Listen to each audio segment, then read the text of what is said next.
43 girls wore the same uniform that morning. The polo shirts were navy. The skirts were beige. The shoes were polished to academy standard. Everything identical, by design. The whole point of a uniform is to erase the distance between you and the girl beside you. Nyra Calloway had never once felt erased. She felt it most at the gate. That specific 3 minutes between the last bus and the first bell, when the daughters of hedge fund managers and inherited empires gathered in their casual clusters and the performance of the school day hadn't quite started yet. That was when they were honest. That was when the whispers didn't bother to stay quiet. The backpack was the thing they always came back to. Brown. Worn at the corners. A zipper that stuck if you pulled it too fast. It had belonged to her father, and she carried it like a second spine. That morning, someone grabbed it. Not to take it. To make a point. The strap snapped back against her shoulder blade and Nyra turned and there they were, 3 of them, Celine in the center the way she always was, 2 girls flanking her like quotation marks around a statement she was about to make. And around them, the audience. 20, 30 students gathering the way students always gather when they sense something is about to happen that they will describe later as something they witnessed, not something they allowed. No one was going to help her. She knew that before the first word came out of Celine's mouth. She had known it for 2 years. Then the engine started. Not one engine. Not a car pulling up to drop someone off. A sound that was different in register entirely, low and deliberate, the way a sentence sounds when the person speaking it doesn't need to raise their voice. 4 black SUVs turned onto Academy Row in formation, unhurried, taking up the entire lane with the calm authority of something that doesn't expect to be questioned. The students near the gate turned first. Then the stillness moved inward, row by row, the way cold moves through a room when a window opens, until even the girls standing with their hands on Nyra's backpack had gone completely silent. The first door opened. A man stepped out. Dark suit, dark glasses, posture that said his only job was to watch and he was very good at his job. Then another. Then 2 more from the second vehicle. Then the third car's door opened and a hand extended downward, and the last door opened, and he stepped out. Charcoal gray. Not shining. Not decorative. The suit of a man who has never needed to announce himself because the room has always already known. Sebastian Covaro looked at the gate of Harlow Academy the way you look at something you are about to correct. He didn't look for Nyra. He knew exactly where she was. He walked toward her with the contained patience of a man who has waited long enough and is not waiting any longer, and Celine, still holding the strap of the worn brown backpack, slowly, without fully understanding why, let go. Enjoying the story so far? Subscribe to the channel, because the next part gets even crazier. Now let's get to it. Before I tell you what Sebastian said when he reached that gate, if you have ever watched someone protect the wrong person in the wrong way and loved them for it anyway, you already know this story is going to cost both of them something. Nyra had spent 2 years learning how to disappear inside the same room as everyone else. She used to think that was a skill. She used to think that if she kept quiet enough, small enough, if she never let them see that the backpack mattered or that the words landed or that she went home and sat in her small apartment and pressed her face into that worn brown canvas and breathed in whatever was left of him, if she never let any of that show, then she was winning something. She was 15 years old before she understood that silence is not armor. It is an invitation. The trick was to be the second person through every door. Not the first got noticed, got greeted, got pulled into conversations that required you to explain yourself. Not the last got looked at. The second person through a door was invisible, absorbed into the motion of the room before anyone had decided to pay attention. Nyra had mapped Harlow Academy the way her father had taught her to map any space. Exits first. Blind spots second. Where the light hits and where it doesn't. He had taught her that when she was 9, in the kitchen of their apartment, playing what he called the awareness game. She hadn't understood then that it wasn't a game. That the man teaching her how to read a room was someone who had needed to read rooms his entire life because the cost of misreading one was measured in something other than embarrassment. She understood now. She kept her grades precise. High enough to justify the scholarship, not high enough to earn the kind of attention that came with awards and speeches and parents in the audience taking photographs. She sat in the third row in every classroom, never the front, never the back. She ate lunch in the east corridor near the library, where the Wi-Fi was bad and the vending machine was broken and therefore no one came unless they had to. 2 years at Harlow Academy, and most of her classmates still weren't entirely sure of her last name. That was the point. The Covaro name was not a secret she carried lightly. It was not a secret she had chosen. When her father died, when he stepped in front of something that was never meant for him, in a parking garage on a Tuesday night, 3 weeks before her 13th birthday, Sebastian had come to the apartment himself. No intermediary, no phone call. He had sat across from her at the kitchen table, and he had looked at her with something in his face that she had never seen there before and has not seen since, and he had said, "Your father was the only man I never had to question. That means you are my responsibility now." She had asked him what that meant. He had said it meant she would never want for anything. School, housing, safety. Everything arranged, everything funded, everything quiet. Quiet, he had said, was the most important part. She had been too hollowed out with grief to argue. Later, when she understood the full weight of the name she was being sheltered under, she was grateful for the quiet. The Covaro name opened doors, she had seen that, but it also made you a door. Something that enemies could walk through to get to the thing behind it. She was the thing behind it. So she wore the worn backpack instead of the new one Sebastian's assistant had sent. She took the bus instead of the car. She was the scholarship girl from the outer borough and she was invisible and she was safe and that was the arrangement and it was working fine. It was working fine. She told herself that every morning on the bus, watching the city give way to the tree-lined streets of the Academy district, the townhouses getting larger, the cars getting quieter, the whole landscape shifting into the particular kind of beautiful that is designed to remind you of the distance between where you are and where you belong. She told herself that in the East Corridor at lunch, eating the same sandwich she made every morning while girls 3 tables away discussed their holiday plans in a way that used country names as casually as she used subway stops. She told herself that when the whispers followed her down the hallway after Celine had, at the beginning of the semester, announced loudly to no one in particular that the scholarship program was really more of a charity initiative. The backpack helped. It was the one thing she refused to be ashamed of, which was, she knew, a flaw in her strategy. Shame was protective. Shame made you small and small things were harder to target. But the backpack had been her father's, and she was not going to be ashamed of her father, and that was the one place where her discipline had a crack in it. Celine had found the crack immediately. That was the thing about girls like Celine. They were not cruel the way blunt objects were cruel. They were precise. They found the one thing you had decided not to give up and they understood, without being told, that it was the one thing you couldn't afford to lose. The warning signs had been there for 3 days. Nyra had seen them and said nothing to Sebastian, because saying something to Sebastian meant admitting the quiet had already been broken. She hadn't known yet that silence, kept too long, stops being a shield. It becomes a wound.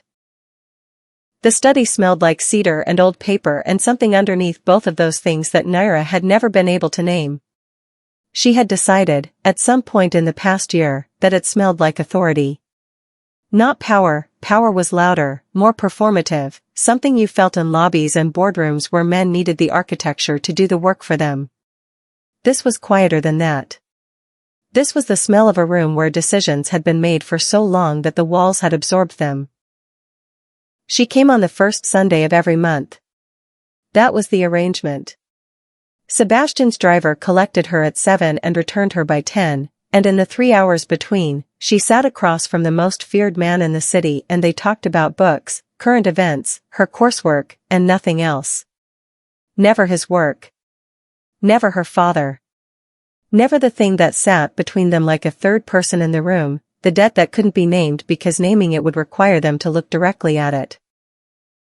Tonight he was standing at the window when she arrived, which meant something had already required his attention, and she was the second item on an agenda that had started without her.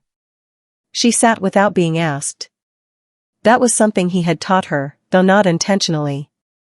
She had simply watched him long enough to understand that men like Sebastian read the way you entered a room before they read anything else, and sitting without permission was not rudeness, it was fluency. He turned after a moment.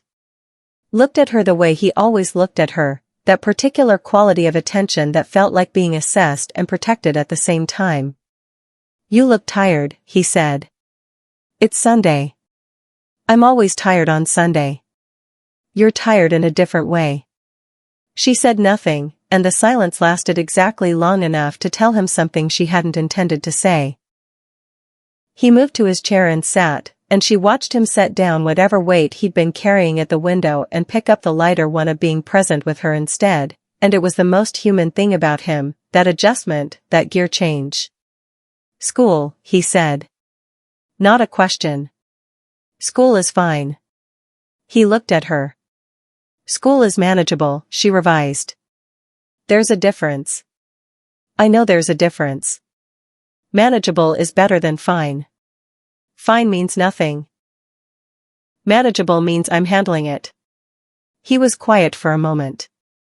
The fire in the grate made the only sound in the room, and she watched him weigh something behind his eyes. She had learned to read that too, the particular stillness that meant he was deciding how much to say. "If something happens at school," he said, "you call Ren."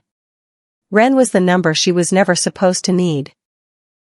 The contact stored under a name that looked like a classmate, available at any hour, the thing Sebastian had given her at the beginning of the school year with the same tone a person uses when handing someone an umbrella they hope will never be needed. "I know," she said. "I'm serious, Nyra." "You're always serious."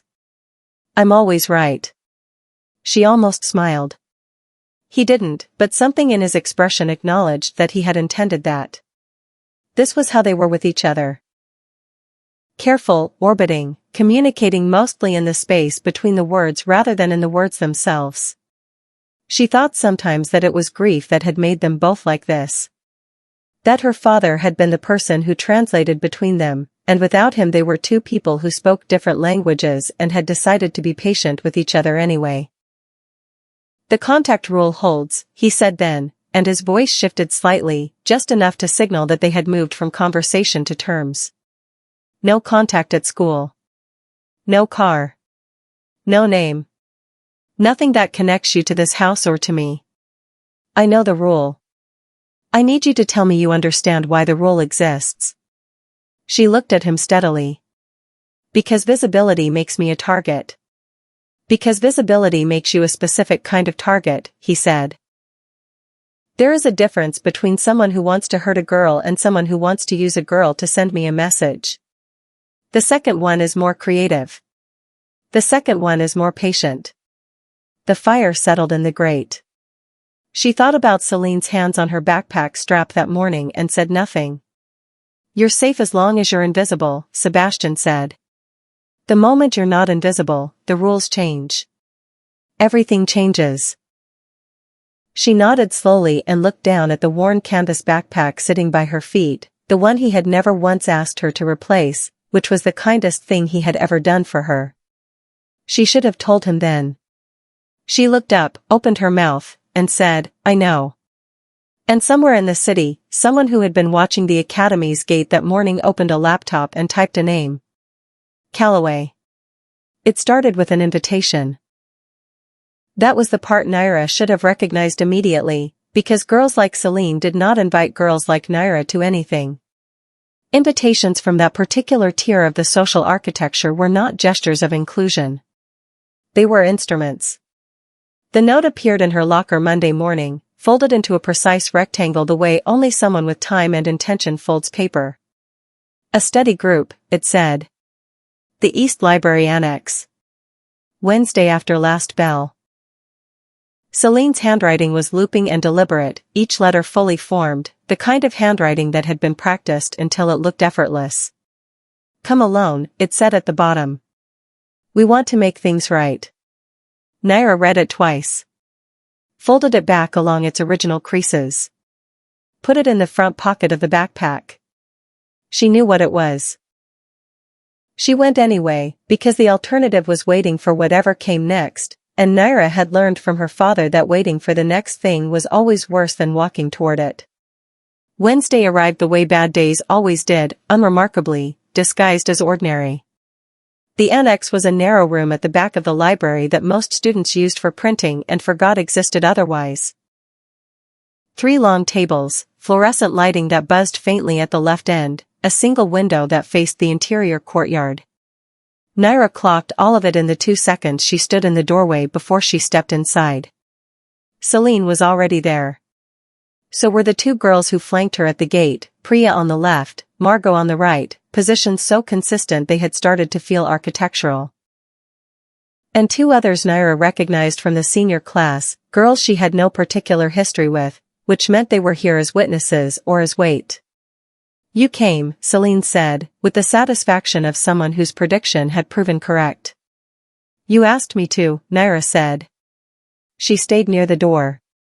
Celine tilted her head slightly, registering the choice of position, and something moved behind her eyes.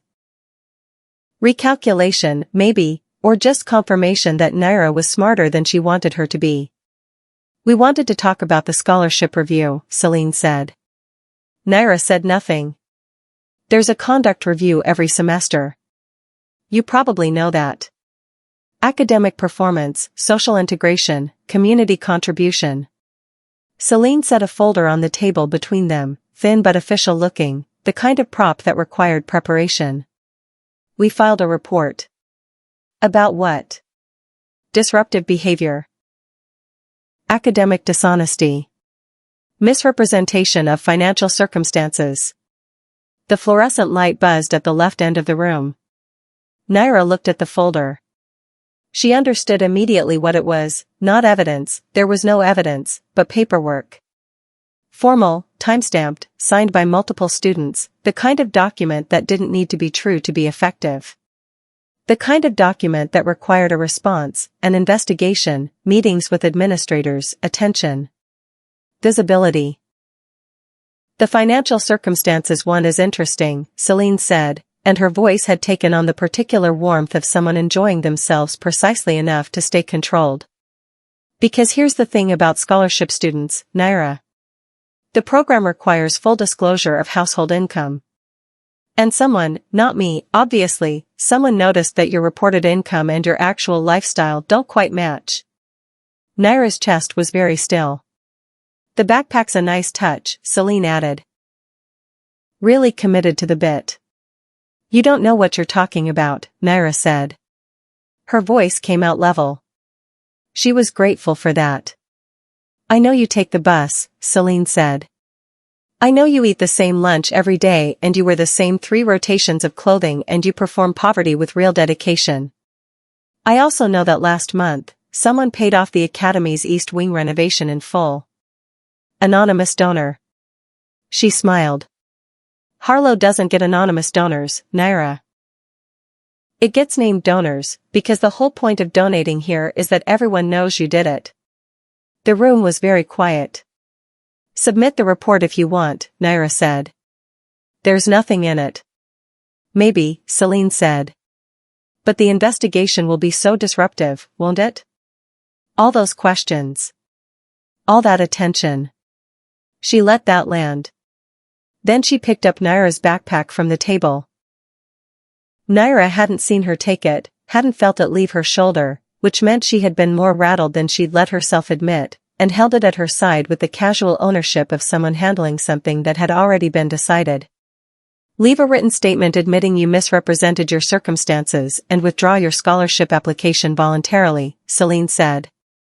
"Or we submit the report, the investigation starts, and this," she glanced at the backpack, "gets lost in the process." Nyra looked at her father's backpack in Celine's manicured hand. She felt something shift in her chest. Something that had been held carefully in place for 2 years, bolted down, managed. She reached into her blazer pocket. Her fingers found the small device Ren had given her at the start of the year. The one she had promised herself she would never use. Her thumb pressed down. Nothing happened for 4 minutes. Nyra counted them. She had learned to count in situations like this, not as a calming technique. Her father had never been sentimental about breathing exercises, but as a discipline. Time was information. 4 minutes meant the signal had reached Ren. It meant Ren had made a call. It meant somewhere in the city, a decision had already been made and was now in motion, closing the distance between there and here at a speed she couldn't see yet. She kept her face neutral and her eyes on Celine, who was still talking.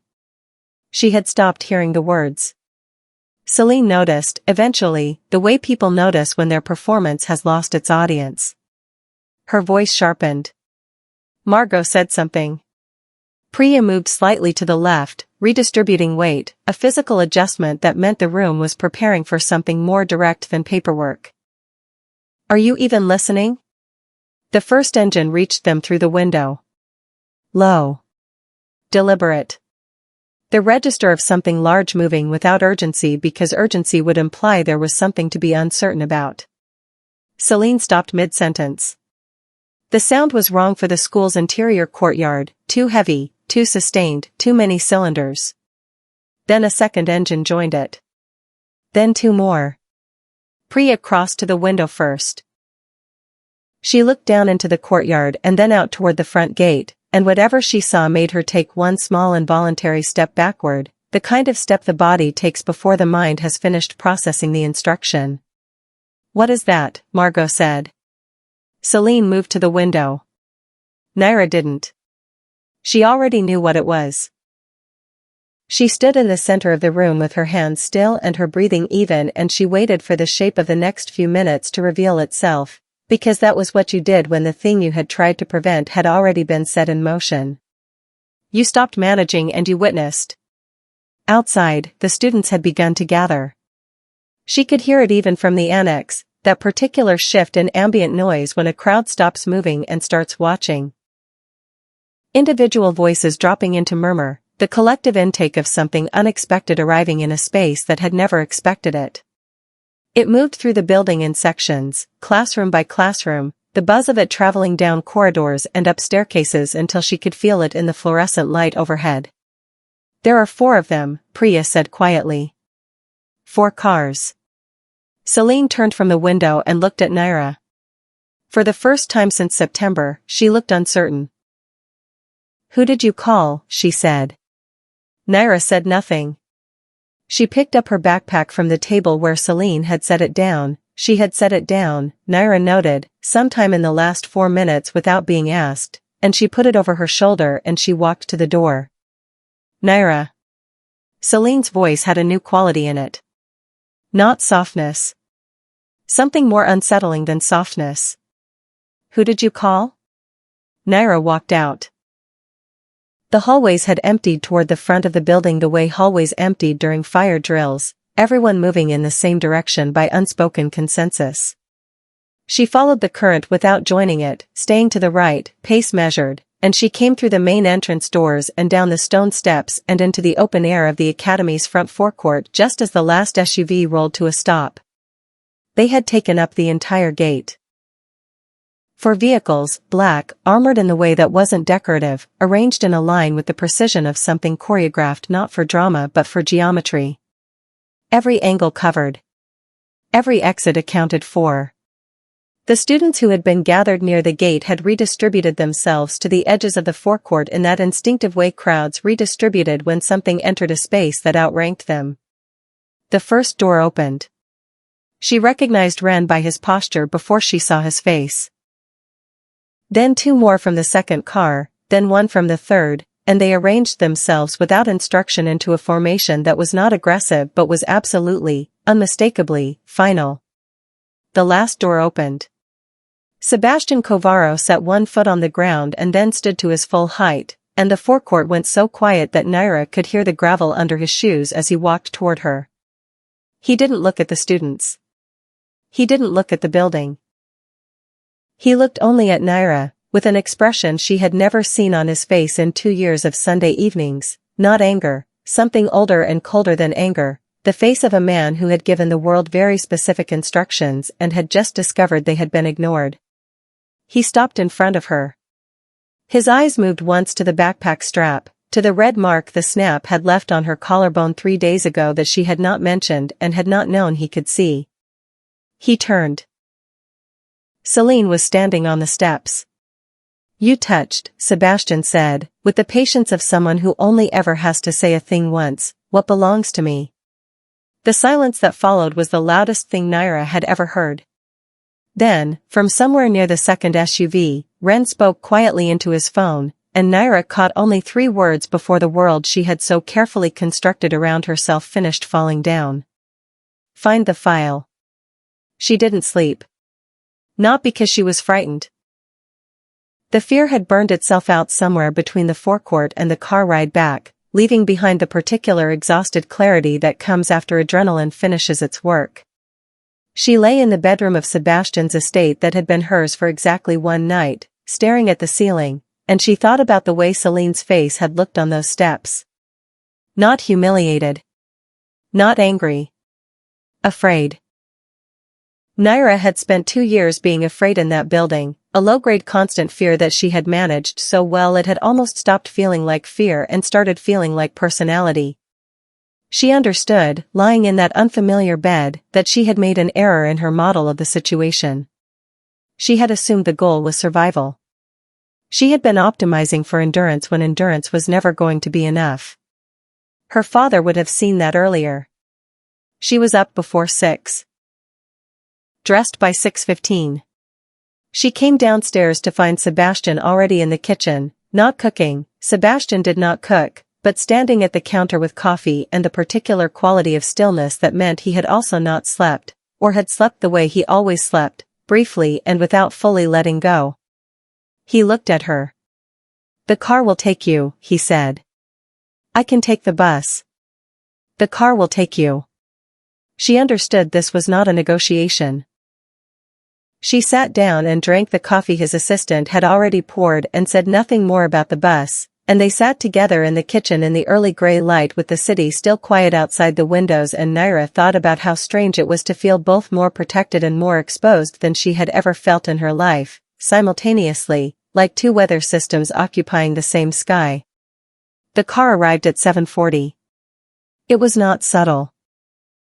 She had hoped, distantly, for something understated, a dark sedan, tinted windows, something that could be explained away as a teacher's vehicle or an administrative car. What arrived was long and black and moved through the morning traffic with the unhurried confidence of something that had never once been asked to wait. She got in. The drive to Harlow Academy took 11 minutes.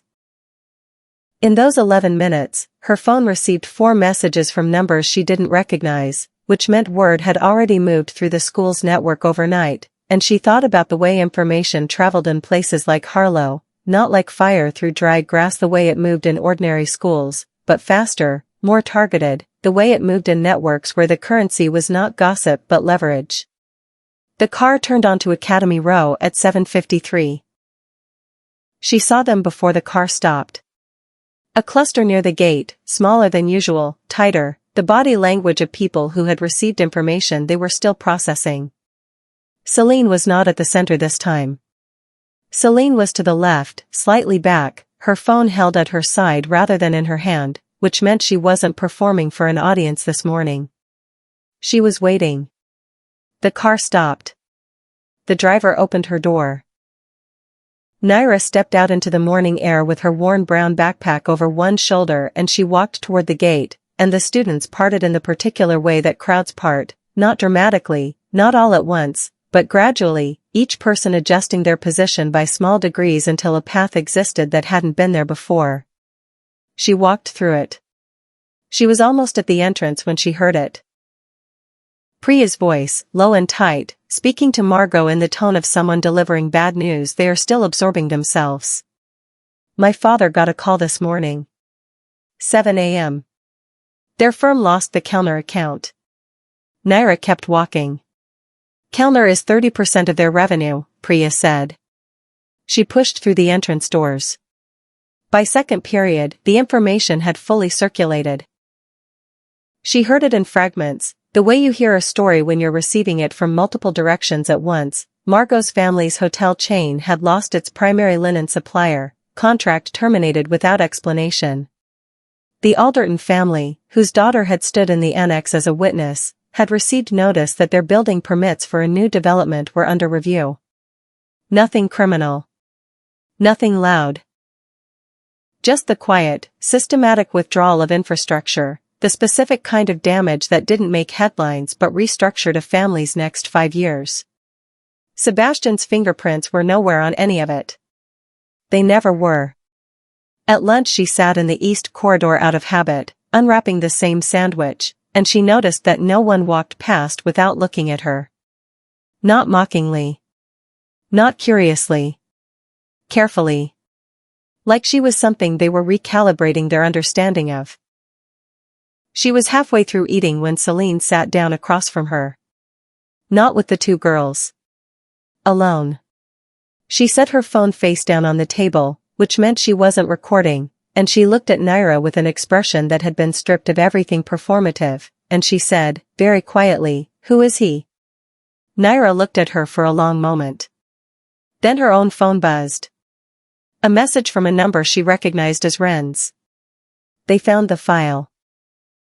The estate was called Alpine the way old things were called by names that no longer required explanation. Not a descriptor. Not an address. Just a word that the people who needed to know already understood, the way certain names in certain cities functioned as coordinates for those who operated in Sebastian's world. She had heard it spoken exactly twice before moving in. Once by her father, years ago, in a phone call she hadn't been meant to overhear, and once by Wren, in the forecourt, before the SUVs pulled away. Both times the word had carried the same quality. Something between a destination and a verdict. Her room was on the 3rd floor, east wing, with windows that faced the garden and beyond the garden a perimeter wall that was beautiful in the way that effective things were beautiful. Not decorative, but so well made that the craftsmanship became its own aesthetic. 12 feet of pale stone, ivy-covered, with nothing on top that announced itself as a deterrent. It didn't need to announce anything. She had been here 4 days. Her apartment had been packed by Sebastian's staff while she was at school on Thursday, efficiently and without consultation, her belongings appearing in this room in a configuration that was almost identical to their original arrangement. Almost. The small differences were the kind only she would notice. The backpack hung on the door hook instead of sitting on the floor, the books ordered by height instead of by the private system she'd developed over years. Her father's photograph moved 2 inches to the left on the nightstand so it caught the morning light. She moved it back. That first night she had stood at the window for a long time, looking at the garden, trying to locate the feeling she expected to find. Relief, maybe, or safety, the emotional state that was supposed to accompany protection. She found something more complicated than either. Something that had weight without being entirely negative, the way a warm room felt after too long in the cold. Welcome, and constraining, and guilty about being welcome. The days had a structure now that wasn't hers. Breakfast at 7:30, which meant waking at 6:45 because Sebastian's household ran on the quiet tyranny of punctuality. A car to school at 7:50. A car home at 4.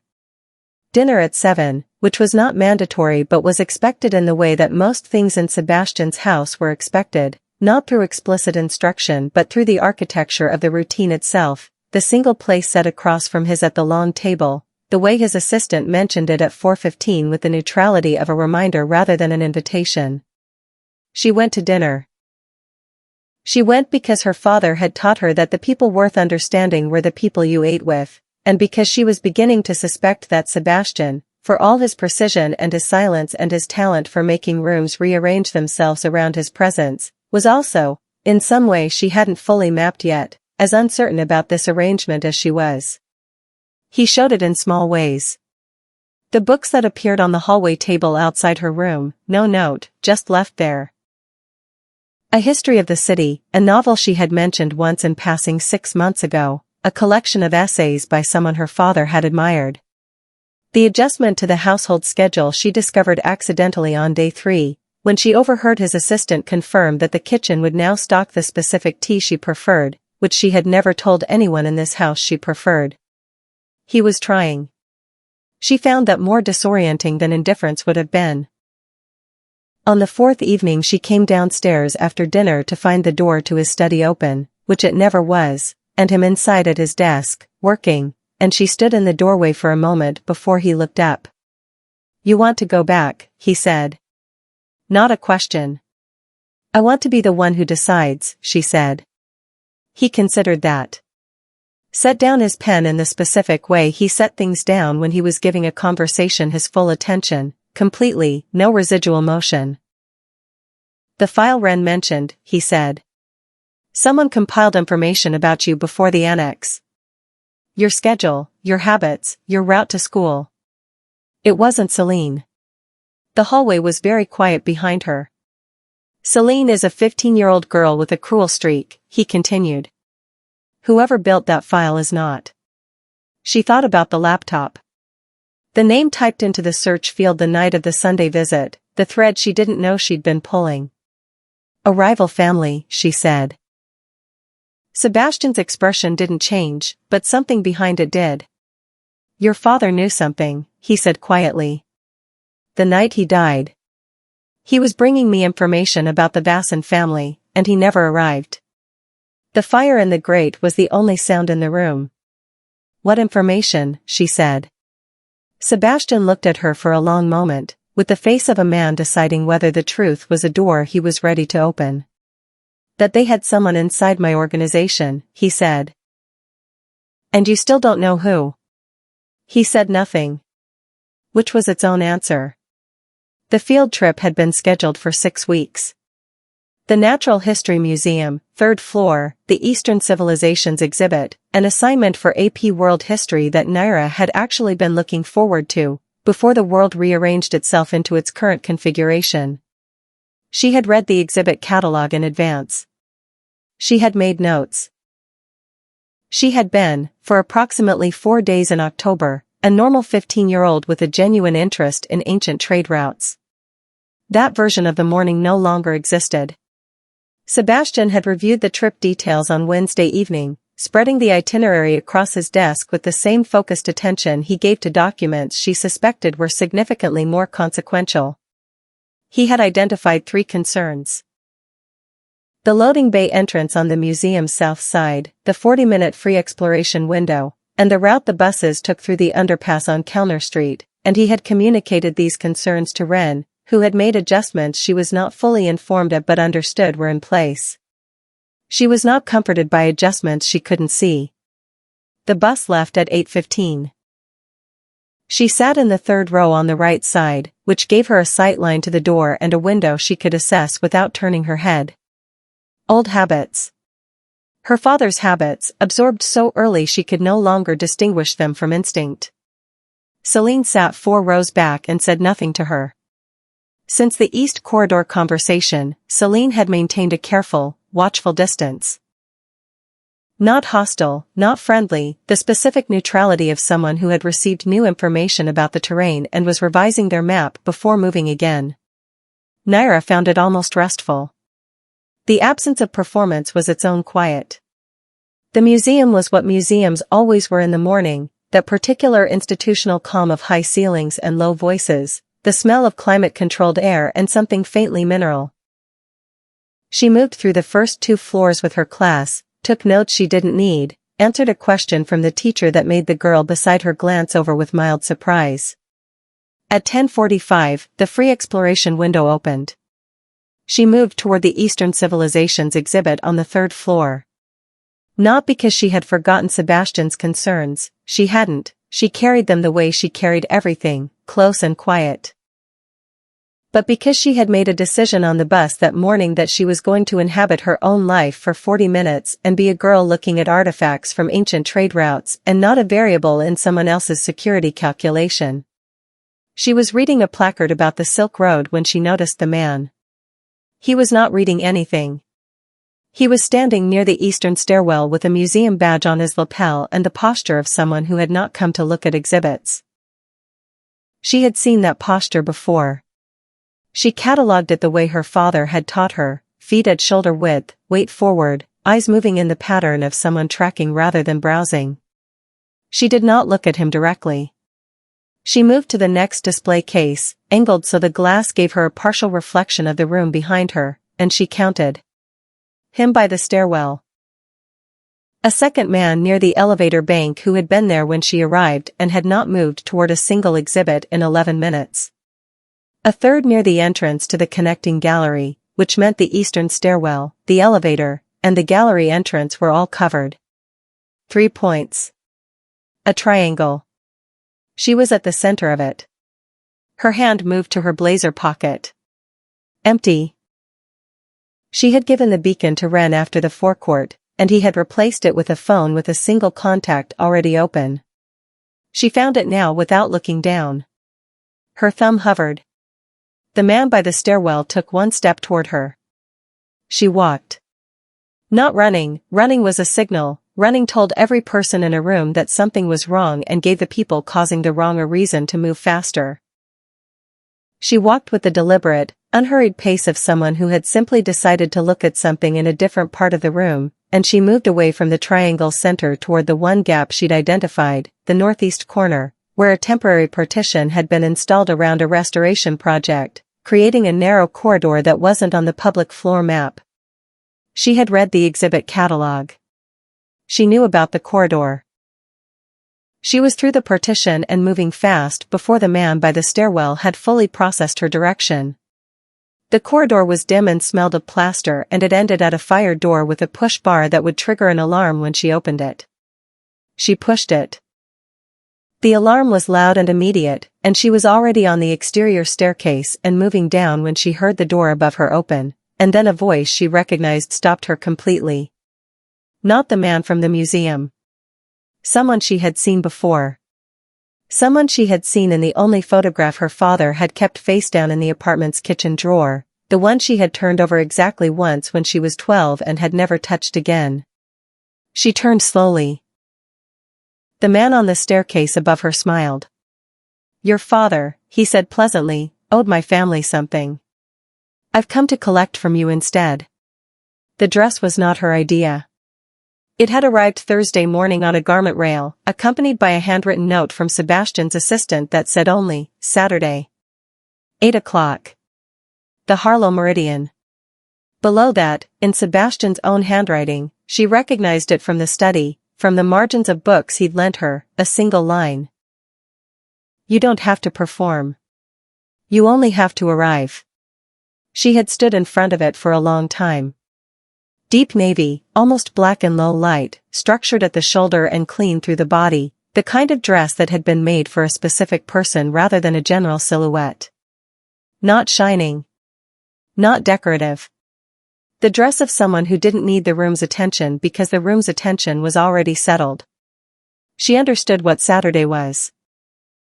Sebastian had explained it Wednesday evening in the study, briefly, in the way he explained things that had already been decided, not asking permission, but offering context as a courtesy. A gathering of the families and associates who constituted his world. 40 people, perhaps 50. The purpose, unspoken but understood, was introduction. The formal establishment of Nyra's position within a structure that had been protecting her informally for 2 years. After the staircase. After the Vassan man. After what she had done on that staircase, which she and Sebastian had discussed once, precisely, and not again.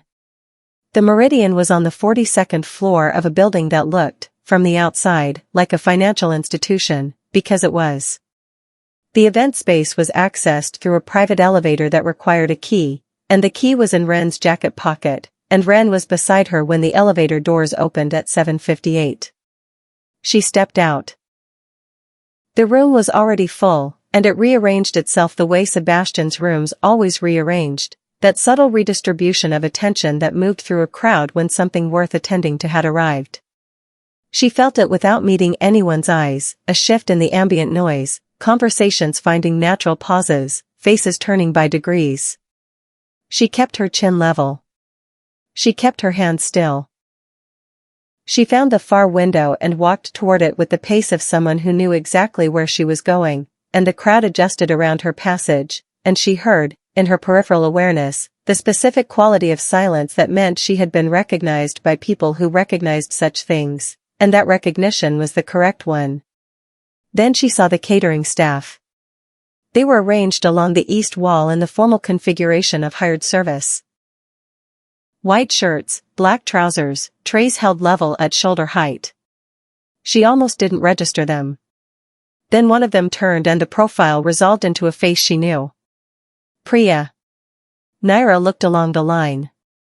Margot, 3 positions down, eyes forward, the rigid posture of someone performing professionalism with great effort.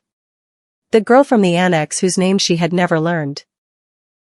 2 others from the senior social circle whose families, she recalled, had recently discovered that catering contracts for the Meridian's private events were a significant source of quarterly revenue that had apparently come with conditions she was only now understanding. Sebastian had not mentioned this. She suspected that was intentional. She accepted a glass from a tray held by someone she didn't recognize and she turned to the window and looked at the city 42 floors below, and she allowed herself exactly 10 seconds to feel the thing she had decided she was not going to perform this evening, the satisfaction of it, the small, uncomplicated human satisfaction of a power balance corrected. 10 seconds.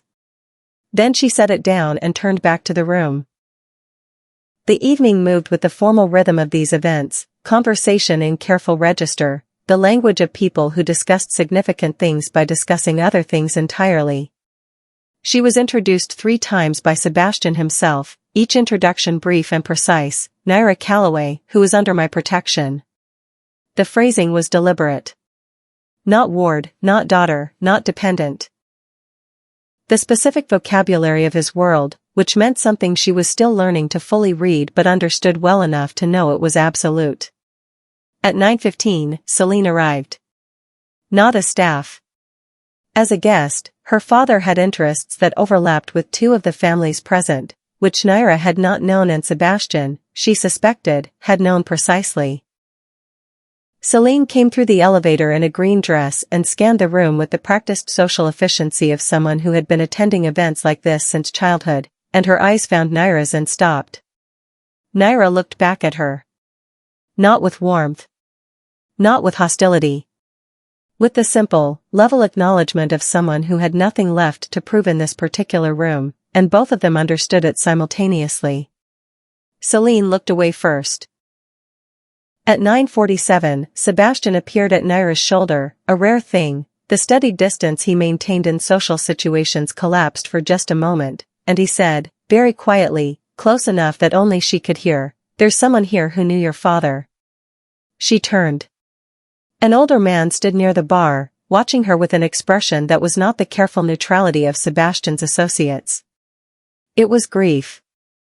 And something else she couldn't name yet.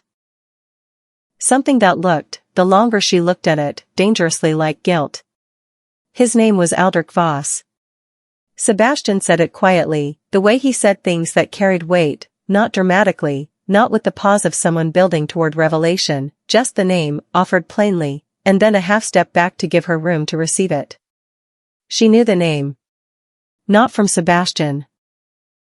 From her father's handwriting, in the small notebook she had found taped to the underside of the kitchen drawer 3 weeks after the funeral, the one she had read once and memorized completely and told no one about, because her father had taught her that the most valuable information was the information only you possessed.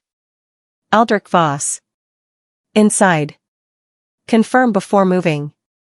Those had been the last words her father had written before he drove to meet Sebastian and never arrived. She crossed the room.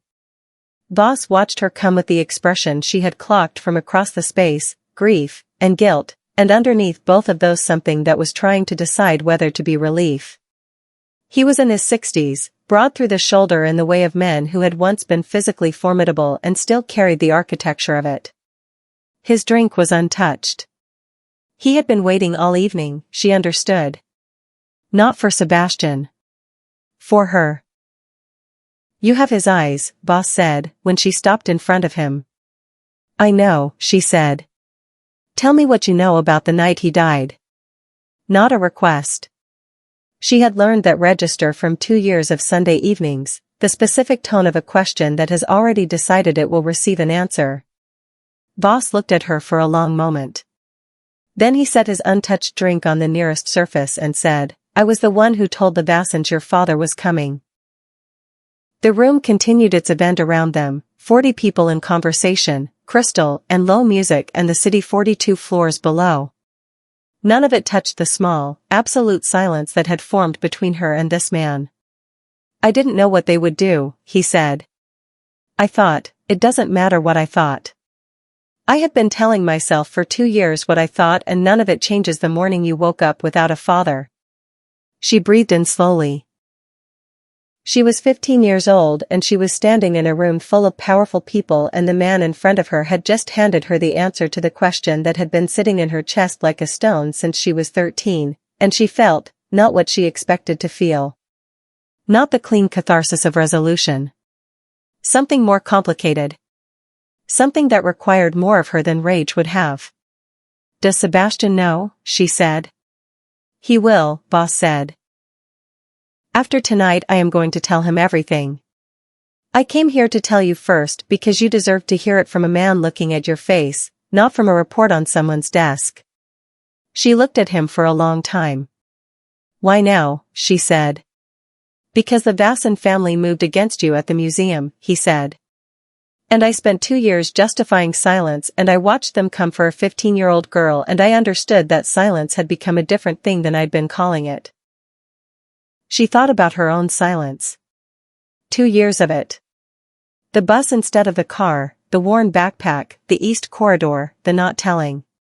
The way she had dressed her fear as strategy and her isolation as discipline and her grief as strength, and how none of those reframings had been wrong exactly, but none of them had been the whole truth either.